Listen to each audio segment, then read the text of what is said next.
सती का त्याग और शिव का रौद्र रूप। बहुत समय पहले की बात है, एक सुंदर राजकुमारी थी जिनका नाम था सती। उनका हृदय प्रेम से भरा था और वे भगवान शिव से बहुत प्रेम करती थीं। शिव भोलेनाथ थे जो पहाड़ों में रहते थे और ध्यान करते थे। सती के पिता राजा दक्ष एक बहुत बड़ा यज्ञ कर रहे थे। उन्होंने सभी देवी देवताओं और ऋषियों को बुलाया, लेकिन उन्होंने शिव को नहीं बुलाया क्योंकि वे उन्हें पसंद नहीं करते थे। सती को ये जानकर बहुत दुख हुआ कि उनके पति को आमंत्रित नहीं किया गया।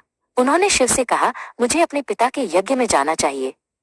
शिव ने उन्हें रोकने की कोशिश की क्योंकि वे जानते थे कि वहां उनका अपमान होगा, लेकिन सती नहीं मानी और अकेले ही यज्ञ स्थल पर पहुंच गईं।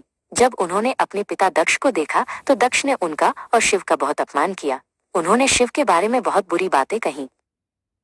सती अपने पति का अपमान सहन नहीं कर पाई। उनका हृदय पीड़ा से फट रहा था। उन्होंने सोचा कि ऐसे जीवन का क्या लाभ जिसमें उनके पति का इतना अपमान हो।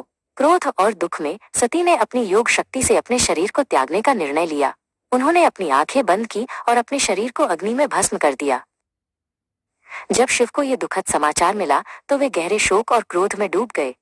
उनकी आंखों से अश्रुधारा बहने लगी और उनका शांत स्वभाव भयानक रौद्र रूप लेने लगा। शिव का क्रोध इतना बढ़ गया कि उन्होंने अपने सिर से एक जटा उखाड़ी और उसे जमीन पर पटक दिया। उस जटा से एक भयंकर योद्धा वीरभद्र प्रकट हुआ। वीरभद्र ने शिव के आदेश पर दक्ष के यज्ञ को तहस नहस कर दिया।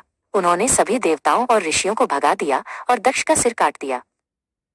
शिव स्वयं यज्ञ स्थल पर पहुंचे।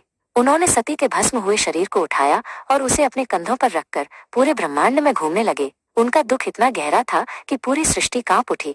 इस तांडव को रोकने के लिए भगवान विष्णु ने अपने सुदर्शन चक्र से सती के शरीर के टुकड़े कर दिए। सती के शरीर के टुकड़े जहां जहां गिरे वे स्थान शक्तिपीठ कहलाए, जो आज भी पवित्र माने जाते हैं।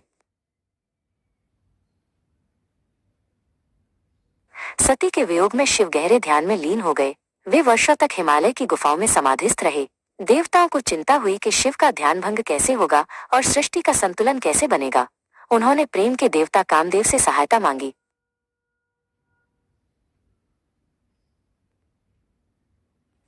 कामदेव ने शिव के ध्यान को भंग करने के लिए उन पर पुष्पबाण चलाया। शिव का ध्यान भंग हुआ और वे क्रोधित हो गए। उन्होंने अपनी तीसरी आंख खोली, जिससे निकली अग्नि से कामदेव भस्म हो गए। ये शिव के रौद्र रूप का एक और उदाहरण था, जिसने सृष्टि को दिखाया कि शिव की तपस्या को भंग करना कितना खतरनाक हो सकता है।